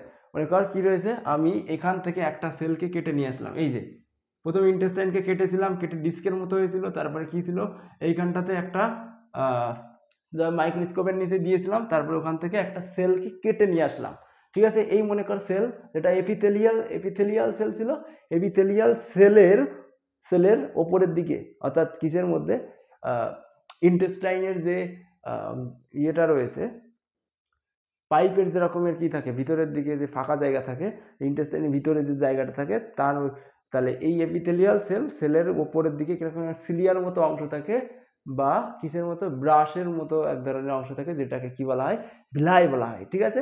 এই যে মনে কর, এই যে এটা ব্রাশের মতো অংশ, ব্রাশের সাদা সাদা যে অংশ এরকমের থাকে, ঠিক আছে। এই পাশে একটা আছে, এই পাশে একটা, এরকম। তাহলে এর মধ্যে, ভিলাইয়ের মধ্যে কি থাকে, ল্যাকটিয়েল। এবার মনে কর ভিলাইটাকে টেনে নিয়ে আসলাম, এই ভিলাইয়ের মধ্যে কি আছে, ল্যাকটিয়েল বা লসিকা বাহু আছে। লসিকা বাহুটা কি, যার মধ্যে লসিকার রস কি হয়, বাহিত হয়, ঠিক আছে। আর এর চারপাশ ঘিরে কি থাকে, রক্তজালক থাকে। এইবার এই যে লসিকা বা ল্যাকটিয়েল রয়েছে, এই ল্যাকটিয়েলের মধ্যে কি করে, যে খাবারগুলো খেলাম, এই যে এইখানটাতে দেখ, এইখানটাতে একটা রয়েছে এর ভিতরের দিকে, ঠিক আছে, এরকম এর ব্রাশের মতো অংশ রয়েছে তো। তাহলে আমরা যে খাবারটা খেলাম, সেই খাবারটা, অর্থাৎ বিশেষ করে কি স্নেহ বা কি বলে, স্নেহ বা ফ্যাটটা কি হয়, এই ল্যাকটিয়েলের মাধ্যমে প্রবাহিত হয়। বুঝতে পেরেছিস? তাহলে তাহলে আমাদের এই ইন্টেস্টাইনের কাজ ক্লিয়ার হয়েছে সবার। ইন্টেস্টাইনের মধ্যে দিয়ে কি হয়, আমাদের যে খাবারগুলো রয়েছে, খাবারগুলো আত্তীকরণ হতে সাহায্য করে। তোদের এত ডিটেলস নেই, তারপরেও আমার একটুখানি আলোচনা না করলে তোরা বুঝতেই পারতিস না, এটুকু সবার ক্লিয়ার। আমি তাহলে এই চিত্রটা কি করে দিচ্ছি, মুছে দিচ্ছি। আচ্ছা দেখ, এই চিত্রটা একটুখানি মুছে দিচ্ছি, নাহলে এইখানটাতে ঘিঞ্জি হয়ে গেছে ব্যাপারটা। তোরা কি করতে পারিস, এখান থেকে পজ করে টুকে নিতে পারিস। আর তোদের বইয়ের সব কিছু আমি আলোচনা করে দিচ্ছি, একবার দুবার ভিডিও দেখলে তোদের আশা করি বই পড়া লাগবে না, শুধু বাড়িতে গিয়ে একবার রিডিং মারবি বই, সব কিছু মাথার মধ্যে চলে আসবে। আচ্ছা, এরপরে দেখ, এই যে ইন্টেস্টাইন রয়েছে, এই যে ইন্টেস্টাইন একটা মোটা জায়গায় গিয়ে মিলিত হয়েছে, দেখেছিস, গোল মতো একটা জায়গা। মনে কর এই হলো ইন্টেস্টাইন, এরকমের ছিল তো, হাইলি কয়েল বা প্রচণ্ড পেঁচানো। এটা কি হচ্ছে, এই পাশে এসে একটা মোটা জায়গায় মিলিত হচ্ছে, ঠিক আছে, এই জায়গায় মিলিত হচ্ছে। এই মোটা জায়গাকে কি বলা হয়, সিকাম বলা হয়, একদম গোল। এই সিকামের মধ্যে, এই যে মোটা যে জায়গাটা বলছি, এই সিকামের মধ্যে কি থাকে, সিকামের মধ্যে এক ধরনের সিম্বায়োটিক ব্যাকটেরিয়া থাকে, তাদেরকে বলা হয় ইকোলাই। এই ইকোলাই ব্যাকটেরিয়াগুলোই কি করে, ইকোলাই ব্যাকটেরিয়া, তাহলে আমাদের যে খাবারটা আসে না, যেগুলো যেগুলো আত্তীকরণ হয়ে গেল বা যেগুলো আমাদের রক্তের সঙ্গে মিশে গেল, পুষ্টিগুলো আমার রক্তের সঙ্গে মিশে গেল, তা ছাড়াও আমাদের খাবারের যে অবশিষ্ট থাকে সেই অবশিষ্টগুলোকে এর মধ্যে যে ব্যাকটেরিয়াগুলো থাকে, সিম্বায়োটিক ব্যাকটেরিয়া, সেইগুলোকে পচিয়ে দিতে সাহায্য করে। ঠিক আছে, এইখানটাতে এরকম একটা কি থাকে, ভাল্ব ভাল্ব থাকে, যেটা কি করে, যেটা এই ভালভের কারণে কি হয় না, এখানকার যে ব্যাকটেরিয়াগুলো রয়েছে সেটা এই ভিতরের দিকে কি করতে পারে না, এই ব্যাকটেরিয়াগুলো ভিতরের দিকে প্রবেশ করতে পারে না, অর্থাৎ ইন্টেস্টাইনের মধ্যে যেতে পারে না। যদি পারতো তাহলে আমাদের ইনফেকশন হয়ে যেত। কিন্তু এইখানটাতে কি হয়, এইখানটাতে এই ইকোলাই ব্যাকটেরিয়ার জন্যেই আমাদের যে খাবারের যে অবশিষ্ট, সেই অবশিষ্ট কি হয়, সহজভাবে সহজভাবে ওই খাবারটা কি হয়ে যায়, পচিয়ে দিতে সাহায্য করে। ঠিক আছে, যার কারণে বাথরুমে দুর্গন্ধ হয়। ক্লিয়ার হয়েছে? আচ্ছা, যেটাই তাহলে কার মধ্যে থাকে এই সিম্বায়োটিক ব্যাকটেরিয়া ইকোলাইয়ের মধ্যে থাকে, এবং এই সিম্বায়োটিক আর ইকোলাই থাকে কার মধ্যে থাকে, সিকামের মধ্যে থাকে, এবং সিকামের নিচের দিকে এরকমের আঙুলের মতো, আমাদের এই কেনি আঙুল, এই আঙুলের মতো কি থাকে, একটা অংশ থাকে, যেটাকে কি বলা হয়, অ্যাপেন্ডিক্স বলা হয়। কি বলা হয়? অ্যাপেন্ডিক্স বলা হয়। ঠিক আছে, যাই অনেকে দেখবি যে কি হয়, তাদের বন্ধু বান্ধবের অনেকের দেখবি যে এটা কেটে বাদ দিয়ে দিতে হয়। যদি কোনো কারণে খাবারের কণা এর মধ্যে প্রবেশ করে তাহলে ইনফেকশন হয়ে যায় এবং প্রচণ্ড পেটে ব্যথা হয়, তখন ডাক্তাররা কি করে, এখান থেকে কেটে বাদ দিয়ে দেয়। ঠিক আছে, তখন আর কোনো সমস্যা হয় না। আচ্ছা, এইবার তাহলে আমরা কিসে চলে আসলাম, বৃহদান্ত্রে চলে আসলাম বা লার্জ ইন্টেস্টাইনে চলে আসলাম। এবার এই লার্জ ইন্টেস্টাইন দেখতে পাবে এরকমের মোটা একটা অংশ। ঠিক আছে, এই যেরকম রাখছি একদম এরকমের, এইখানটাতে দেখতে পাচ্ছিস, এই যে তাহলে সিকামের থেকে আমাদের লার্জ ইন্টেস্টাইন শুরু হয়, আর আমাদের যে স্মল ইন্টেস্টাইন সেটা কোথায় গিয়ে মিলে যায়, সিকামের মধ্যে গিয়ে মিলে যায়। ঠিক আছে, অর্থাৎ লার্জ ইন্টেস্টাইনে সিকামের মধ্যে গিয়ে মিলিত হয়। তারপরে এটা কি হয়, আচ্ছা, তাহলে এই যে লার্জ ইন্টেস্টাইন রয়েছে, এই লার্জ ইন্টেস্টাইন সবার লাস্টে রেকটাম এবং সবার শেষে গিয়ে মলদ্বারে গিয়ে কি হয়, মলদ্বারে গিয়ে শেষ হয়। ক্লিয়ার হয়েছে সবার? এবার স্মল ইন্টেস্টাইন, তাহলে এই যে ভিতরে যে স্মল ইন্টেস্টাইন ছিল, স্মল ইন্টেস্টাইন কার মধ্যে প্রবেশ করলো, স্মল ইন্টেস্টাইন প্রবেশ করলো কি বলে, সিকামের মধ্যে। তারপরে কি আছে, তারপরে আছে সিকামের থেকে আছে কোলন, সিকামের পরে কি আছে, এই যে জিনিসগুলো আঁকলাম না, এই যেটা এখন দাগ দিচ্ছি, এটাকে কি বলা হয়, যে পর্যন্ত দাগ দিয়েছে, এই পর্যন্ত দাগ দিয়েছি, এটাকে কি বলা হয়, কোলন বলা হয়। আর এই কোলনের পরে কি আছে, একদম দেখ শঙ্কের মতো স্মুথ একটা অংশ থাকে, যেটাকে বলা হয় রেকটাম।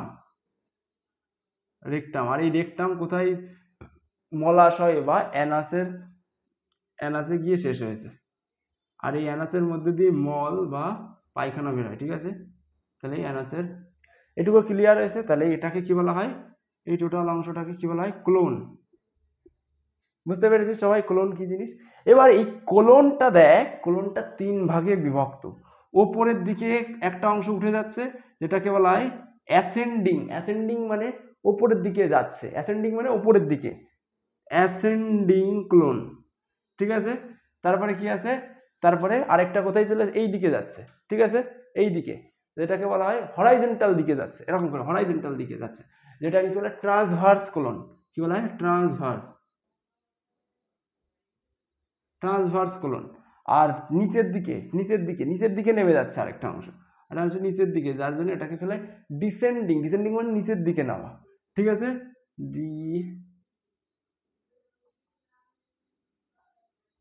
Descending colon. ঠিক আছে, তাহলে আমরা এখান থেকে কি জানলাম, আমরা জানলাম যে আমাদের যে ক্ষুদ্রান্ত বা ইন্টেস্টাইন কার মধ্যে প্রবেশ করে, ইন্টেস্টাইন সিকামের মধ্যে প্রবেশ করে। সিকামের মধ্যে কি থাকে, এক ধরনের ব্যাকটেরিয়া, সিম্বায়োটিক ব্যাকটেরিয়া থাকে। সেই ব্যাকটেরিয়াদেরকে কি বলা হয়, ইকোলাই বলা হয়, যেগুলো কি করে আমাদের খাবারের যেসব অবশিষ্ট অংশ সেটাকে পচিয়ে দেয় এবং তার থেকে ওরা আবার খাবার গ্রহণ করে। ঠিক আছে, কার মধ্যে থাকে? সিকামের মধ্যে থাকে। সিকাম আর এখানটাতে সিকাম আর ইন্টেস্টাইনের মাঝে একটা কি থাকে? দরজার মধ্যে থাকে, যার ফলে কি হয়? ইন্টেস্টাইনের মধ্যে দিয়ে খাবার শুধু সিকামের মধ্যে যেতে পারে, কিন্তু সিকাম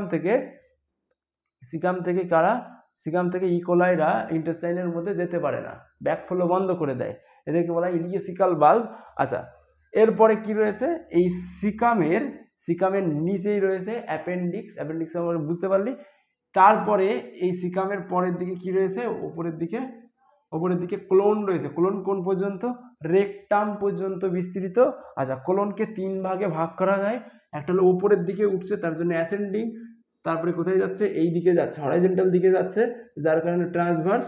তারপরে একটা নিচের দিকে নামছে কোলনের অংশ, তার জন্য সেটাকে ডিসেন্ডিং কোলন বলা হয়। এখানে সবার ক্লিয়ার হয়েছে? তাহলে কোলন 3 ভাগে বিভক্ত। কোলন গিয়ে কোথায় মিলিত হলো? রেকটামে। এবং রেকটাম কোথায় গিয়ে শেষ হবে? অ্যানাসে গিয়ে শেষ হবে। তাহলে এখানে সবার ক্লিয়ার? তাহলে আমরা কি জানলাম? লার্জ ইন্টেস্টাইন বা বৃহদন্ত্র। লার্জ ইন্টেস্টাইন কি নিয়ে গঠিত? সিকাম নিয়ে গঠিত। আর কি নিয়ে গঠিত? কোলন নিয়ে গঠিত। আর কি?